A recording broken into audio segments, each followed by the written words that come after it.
Hi every wise reader. Welcome to the next video from Read Wiser, a YouTube channel dedicated to helping you improve yourself through books. Today, we're diving into the chilling world of George Orwell's 1984.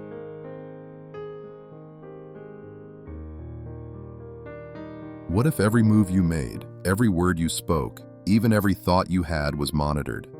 Imagine a world where truth is whatever the government says it is, where history is constantly rewritten, and where simply thinking the wrong thing could lead to your disappearance. This isn't just a far-fetched nightmare, it's the reality depicted in George Orwell's terrifying masterpiece, 1984.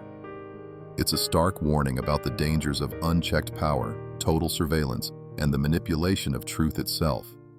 Today, we'll explore how this dystopian society functions and what happens when one man dares to question it.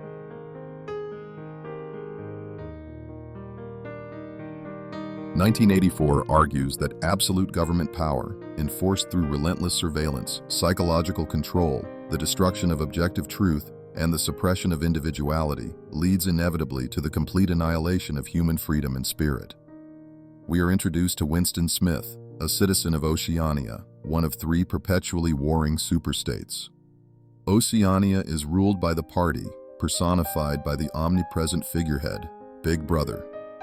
Winston lives in a bleak world where life is tightly controlled, privacy is non-existent thanks to two-way telescreens, and history is constantly manipulated by the Ministry of Truth where he works. Feeling a deep sense of alienation and a longing for truth and freedom, Winston commits a grave crime. He begins writing his thoughts in a secret diary. This single act of rebellion, this thought crime, sets him on a collision course with the party's overwhelming power, initiating a desperate search for truth and connection in a world built on lies and isolation. Let's delve into Winston's initial awakening and the terrifying mechanisms of control he lives under.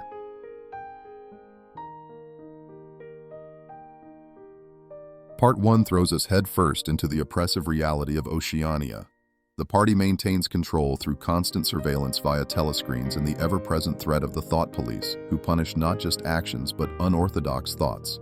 The figurehead of Big Brother stares down from posters everywhere, a constant reminder: Big Brother is watching you. Amidst this suffocating atmosphere, Winston Smith feels a profound discontent. His job involves rewriting history at the Ministry of Truth, literally erasing inconvenient facts using memory holes. This intimate knowledge of the party's lies fuels his internal rebellion.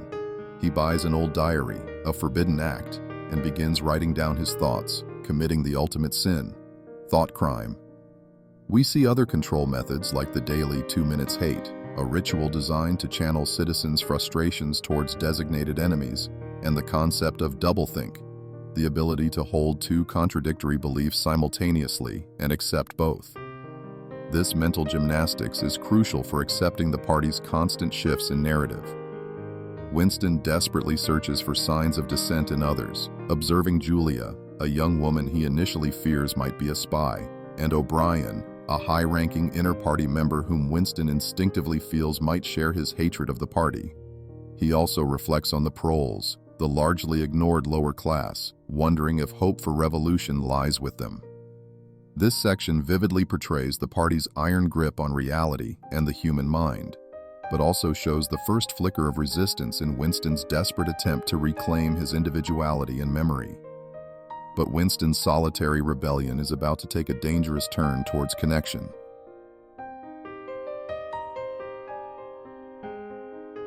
Part 2 ignites Winston's rebellion further through an unexpected and dangerous human connection. Julia, the dark-haired girl Winston initially feared, secretly passes him a note simply saying, "I love you." This act transforms their individual dissent into a shared conspiracy. Their affair is not just personal, they both recognize it as a profound political act, a direct assault on the party's goal to eradicate love, loyalty, and pleasure. Seeking refuge, they rent a room above Mr. Charrington's junk shop, a space without a telescreen, offering a precious illusion of privacy and normalcy. This sanctuary allows their relationship to deepen, becoming a symbol of the past and the possibility of a private life the party seeks to destroy. However, this haven breeds a false sense of security, a dangerous underestimation of the party's reach. Their hope for a wider resistance seems validated when O'Brien, the inter-party member Winston felt drawn to, makes contact. He presents himself as a member of the legendary Brotherhood, an underground network opposing the party, led by Emmanuel Goldstein. O'Brien gives Winston the book, Goldstein's supposed manifesto explaining the party's structure and ideology, seemingly confirming Winston's deepest hopes. Yet, their sanctuary is tragically revealed as a meticulously laid trap. A telescreen hidden behind a picture monitors their every move. Mr. Charrington is unmasked as an agent of the thought police, and Winston and Julia are violently arrested. Their dream of love, freedom, and organized rebellion shatters, proving the party's apparent omniscience. This section highlights the power of human connection as resistance, but serves as a brutal lesson on the party's insidious methods and the crushing futility of challenging its total control. Now captured, Winston faces the horrors of the Ministry of Love.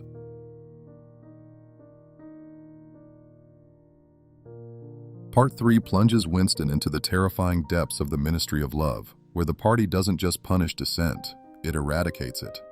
Winston undergoes systematic torture, designed to break his body and, more importantly, his mind. His interrogator and torturer is revealed to be O'Brien, the very man Winston believed to be his co-conspirator. O'Brien explains the party's chilling philosophy. It seeks power purely for its own sake, power as an end in itself. They aren't interested in the good of the people, only in absolute control, most crucially, control over the human mind and therefore reality itself. O'Brien states, reality exists in the human mind and nowhere else. The goal is not just to destroy enemies, but to convert them utterly, to reshape their minds until they genuinely love Big Brother. Winston is subjected to intense pain, controlled by O'Brien via a dial, to force him to accept the party's reality through doublethink. The climax of this is the infamous scene where O'Brien holds up 4 fingers and, through torture, forces Winston to see 5. This demonstrates the party's ability to sever the connection between perception and objective truth. Winston goes through the 3 stages of reintegration: learning, understanding, and acceptance.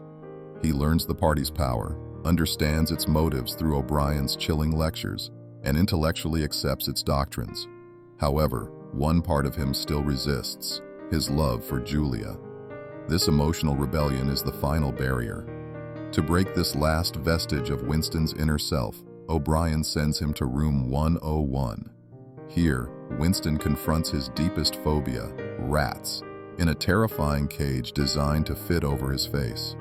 In ultimate self-preservation, Winston screams, "Do it to Julia, not me," betraying his love and marking the final destruction of his spirit.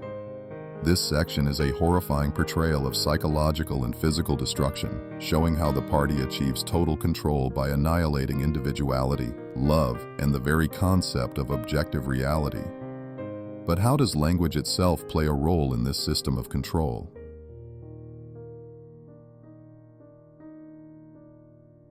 The appendix provides crucial insight into one of the party's most insidious tools, newspeak. It explains that this engineered language wasn't just for communication. Its primary purpose was to make rebellious thoughts literally unthinkable by eliminating the necessary words. As Syme told Winston earlier, the whole aim of newspeak is to narrow the range of thought. Newspeak achieves this by drastically reducing vocabulary. It's divided into 3 classes: the A vocabulary for everyday basics, the C vocabulary for technical terms, and most importantly, the B vocabulary. Grammar is simplified and nuances are purged. For example, words like bad are eliminated, replaced by ungood. Synonyms and antonyms disappear, replaced by prefixes like plus or double plus. The B vocabulary is the core of political control. It consists of compound words deliberately constructed to shape thought and enforce orthodoxy. Words like good think, orthodox thought, or crime think, heretical thought, not only describe but also implicitly judge. Complex ideas like freedom, equality, objectivity, and justice are collapsed into single negative terms like crime think or old think, effectively erasing the concepts themselves. By controlling language, the party controls the framework of thought itself. The appendix states the goal. When newspeak becomes the only language by around the year 2050, a heretical thought diverging from Ingsoc principles would be literally impossible to form, let alone express. Old literature becomes untranslatable, severing the link to past ideas and alternative ways of thinking. This linguistic engineering ensures that future generations will lack even the conceptual tools to question the party. It is the ultimate form of mind control, aiming to make dissent not just punishable, but linguistically impossible. So, what is the final, chilling message Orwell leaves us with?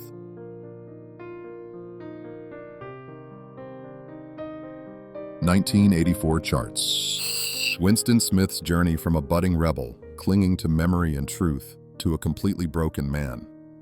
His rebellion, fueled by a desire for truth and human connection through his diary and his affair with Julia, represents the fragile human spirit resisting totalitarian control. However, the party's methods, constant surveillance via telescreens, the manipulation of history through the Ministry of Truth, the psychological weapon of doublethink, and the engineered language of newspeak, prove insurmountable. Winston's experiences in the Ministry of Love, culminating in Room 101, demonstrate the party's ultimate aim, not just obedience, but the complete annihilation of the individual's inner world. His betrayal of Julia under duress isn't just a moment of weakness. It's the final destruction of his capacity for love and loyalty, the core of his humanity. In the final scenes, Winston sits in the Chestnut Tree Cafe, traced 2 + 2 = 5 in the dust, fully accepting the party's reality. He dismisses his loving memories of his mother as false and feels no connection to Julia when they meet again.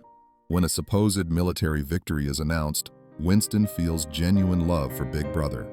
The victory over himself is the ultimate defeat. Orwell's novel serves as a timeless and terrifying warning. Societies that sacrifice truth, privacy, and individuality for perceived security or ideological purity risk creating a world devoid of humanity itself.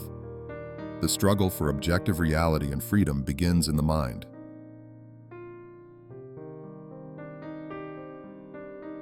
Orwell's vision of a future controlled by surveillance and manipulation remains hauntingly relevant today. What aspects of 1984 resonate most with you in our modern world? Do you see parallels to the concepts of doublethink or newspeak in society today? Let us know your thoughts in the comments below. If you found this analysis insightful, please give the video a thumbs up and subscribe to Read Wiser for more deep dives into impactful books. Thanks for watching.